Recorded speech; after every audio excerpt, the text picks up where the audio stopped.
Oh, shoot. Good morning. Are you Malcolm Williams Jr.? Yes, ma'am. Give me just a second. My screen's now locked up. Will your client waive the formal reading of the motion He will. and the indictment? Yes, sir. If I can flip to it, let's see here.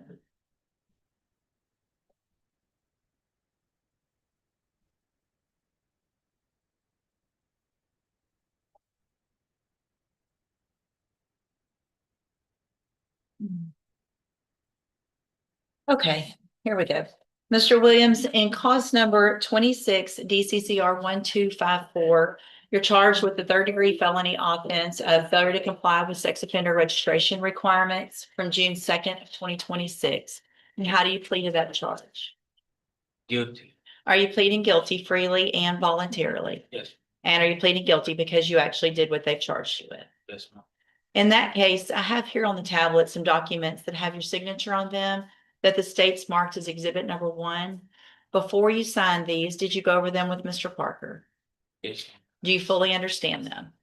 Yes, ma'am. And do you understand if I follow the agreement that you made with the district attorney that you'll be waiving or giving up any right to appeal? Yes, ma'am. So that looks like the agreement that you've reached is for a 4-year term in prison, but that would be probated. You'd be on probation for 4 years. You'll be required to follow all of the rules and conditions of probation, including getting an ID within 90 days of sentencing. That's the most important thing because you have to have your ID so that you can register. You understand that? Yes, ma'am. I got a question. It's not, I'm just trying to see how long, like, would it usually be to get an ID? Like, let's say You can get one they can give you Yeah, a you temporary can- one until when you go there, they'll give it to you. You'll get a piece of paper that day and then they'll mail you the actual plastic copy later. So as soon as you go in, and you probably will need because either. I'm planning, let's say,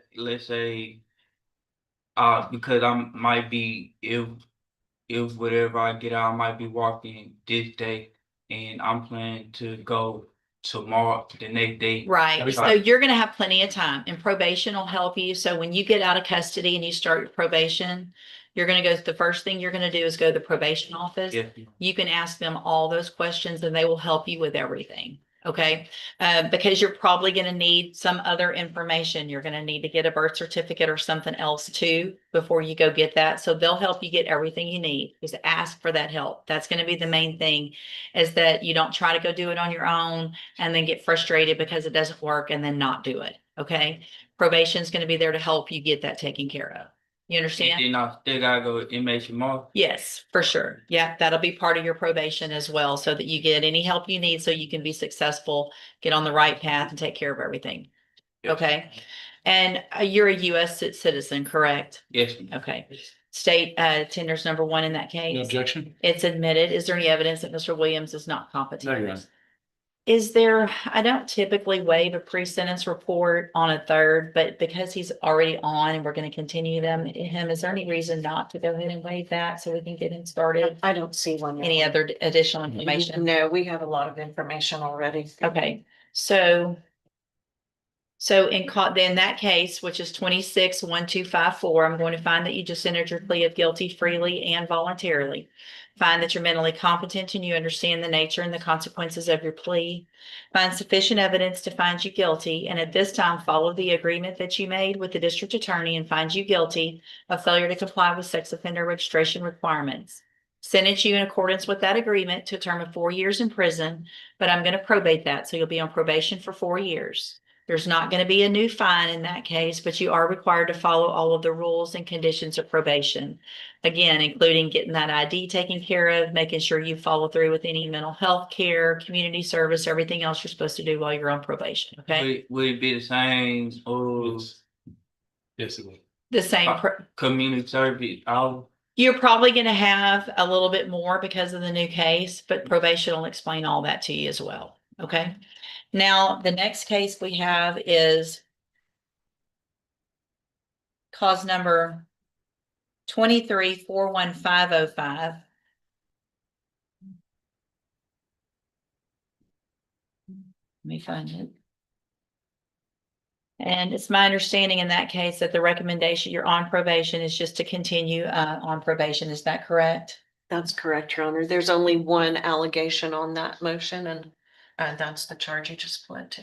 So let me go through the motion then. So in cause number 23-41505, I have a motion to revoke your unadjudicated probation. Shows that you were placed on probation June 27th of 2023, and that was a 10-year deferred probation. Is that correct? Yes, It alleges that you violated your probation by failing to comply with the sex offender registration requirements that we just talked about. And is that true or not true? true, All right, and did you enter that plea of true to count one freely and voluntarily? yes, And because it's actually true? yes, I also have documents here on the tablet in that case that you've signed with Mr. Parker. Did you also go over those with him? yes, And do you understand them as well? yes, State tenders number one, Objection. it's admitted. All right, Mr. Williams, I'm going to find in that case that you entered your plea of true to count one freely and voluntarily. Find count one true. Find sufficient evidence to find you guilty and revoke your probation, but I'm not going to do that today. I'm going to continue you on probation. You have all the same conditions that you had, including getting that ID and getting all that taken care of. So you still now have an excellent opportunity. You're going to get out of custody. You're still on probation. You got a new probation, but I want you to understand if you don't follow through and get that ID taken care of and get registered the correct way, and you're back in here on another motion to revoke, I will have no choice but to probably send you to prison. You understand? So it's super important that you ask whatever questions you need of probation, ask Mr. Parker. They'll get you taken care of and help you, but ultimately you have to go get all that taken care of. yes. Okay, I'm going to hand you, did the second one print? First. I'm going to hand you in each of your cases, the trial court certifications that shows that these were agreements that I followed. So you waived your right to appeal. I'm also going to hand you a written admonishment regarding your ineligibility to possess a firearm or ammunition. Because of the judgment entered against you, you're ineligible under Texas law to possess a firearm or ammunition. Possession of a firearm or ammunition could lead to charges against you. If you have any questions about the laws that make you ineligible to possess a firearm or ammunition, or about how long that lasts, you can talk with Mr. Parker. So you're going to get out today. And very important that the first thing you do is go talk to your probation officer. Okay, go straight there when you get out. Okay, good luck to you. You go back with a bailiff. One thing, Yeah, I'm not gonna, try to do nothing to make it my matter worse and good. stuff, because I ain't gonna lie to you, I got 2 daughters, Well, so it's time to take care of them, which means taking care of your business. Yes. So get out there, take care of your business, do everything you're supposed to, and you shouldn't have any other problems. But that's gonna be up to you. Yeah. Okay? All right, you go back with the bailiff. Mr. Williams would be different.